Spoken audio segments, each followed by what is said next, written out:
একদিন একটি ছেলে তার বাবাকে জিজ্ঞেস করলো, বাবা, আমার জীবনের মূল্য কোথায়? তখন বাবা বলল, যদি তুমি সত্যি তোমার জীবনের মূল্য বুঝতে চাও তাহলে তোমাকে একটি আমি পাথর দিচ্ছি। এই পাথর নিয়ে তুমি বাজারে চলে যাও এবং কেউ যদি এটার দাম জিজ্ঞেস করে কিছুই বলবে না, শুধু তোমার দুইটি আঙুল দাঁড় করিয়ে দিবে। তারপরে ওই ছেলে বাজারে গেল এবং কিছু সময় বসে থাকলো।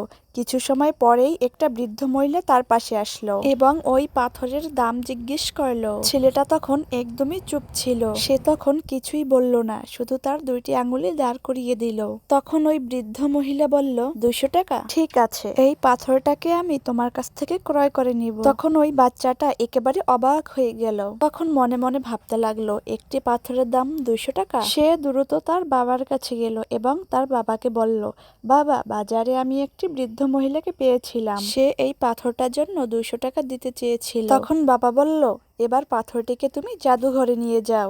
যদি কেউ এটার মূল্য জানতে চায় তাহলে কিছুই বলবে না, শুধু তোমার দুইটি আঙুল দাঁড় করিয়ে দিবে। তারপরে ওই ছেলে জাদুঘরে গেল আর সেখানে একজন মানুষের নজর ওই পাথরটির উপরেই পড়ল। তখন সেই লোকটি পাথরের দাম জিজ্ঞেস করলো আর তখনও বাচ্চাটি একদমই চুপ ছিল এবং তার দুইটি আঙুল দাঁড় করিয়ে দিল। তখন ওই লোকটি বলল, 20,000 টাকা? ঠিক আছে, আমি তোমাকে এই পাথরের জন্য 20,000 টাকা দিতে রাজি আছি। এই পাথরটি তুমি আমাকে দিয়ে দাও। ওই ছেলেটি তখন চমকে গেল এবং তার বাবাকে বলল, বাবা, জাদুঘরে একজন লোকের সঙ্গে আমার দেখা হয়েছিল। সে এই পাথরটির জন্য 20,000 টাকা দিতে প্রস্তুত ছিল।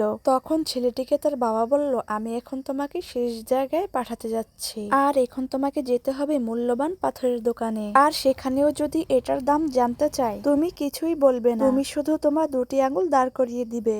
এবং ওই ছেলেটি দ্রুত মূল্যবান পাথরের দোকানে গেল এবং সে দেখলো একটি বৃদ্ধ লোক কাউন্টারের পিছনে দাঁড়িয়ে আছে। যখনই ওই বুড়ো মানুষের নজর পাথরের উপরে পড়লো, সে একেবারেই শকড হয়ে গেল। সে তখন কাউন্টার থেকে বেরিয়ে আসলো এবং দ্রুত বাচ্চাটির হাত থেকে পাথরটি ছিনিয়ে নিল। সে বলতে লাগলো, এই পাথরের খোঁজে আমি আমার সারা জীবন শেষ করে দিলাম। কোথায় পেয়েছো তুমি এই পাথর? আর এটার দাম কত? কতই না মানুষ আছে এই পাথরটা নেওয়ার জন্য। ওই বাচ্চাটি তখনও চুপ থাকলো আর নিজের দুইটি আঙুল দাঁড় করিয়ে দিল। তখন ওই বৃদ্ধ মানুষটি বলল, কত? 2 লক্ষ টাকা? প্লিজ তুমি এই পাথরটি আমাকে দিয়ে দাও। ছেলেটি তখন নিজের চোখকে বিশ্বাসই করতে পারতেছিল না। ঠিক আছে, আমি তোমাকে এই পাথরটির জন্য 2 লক্ষ টাকা দিয়ে দিব। সে খুব দ্রুত তার বাবার কাছে পৌঁছালো আর বলল, ওই বৃদ্ধ লোকটি এই পাথরটির জন্য 2 লক্ষ টাকা দিতে প্রস্তুত। তখন বাবা তার ছেলেটিকে বলল, তুমি কি তোমার জীবনের মূল্য বুঝতে পেরেছো? 200 টাকার পাথর হবে নাকি 2 লক্ষ টাকার পাথর হবে? তোমার জীবনের মূল্য এই কথার উপর ভিত্তি করে তুমি তোমাকে কোথায় রাখছো, আর এটাই তোমাকে ঠিক করতে হবে। জীবনে এমন কিছু লোক থাকবে যারা তোমাকে ভালোবাসবে, তাদের জন্য তুমিই সবকিছু। আর কিছু লোক এমন হয় যারা তোমাকে একটা বস্তুর মতো দেখবে, তাদের জন্য তুমি কিছুই না। এটা তোমার নিজের উপর নির্ভর করবে তোমার জীবনের মূল্য কি হবে।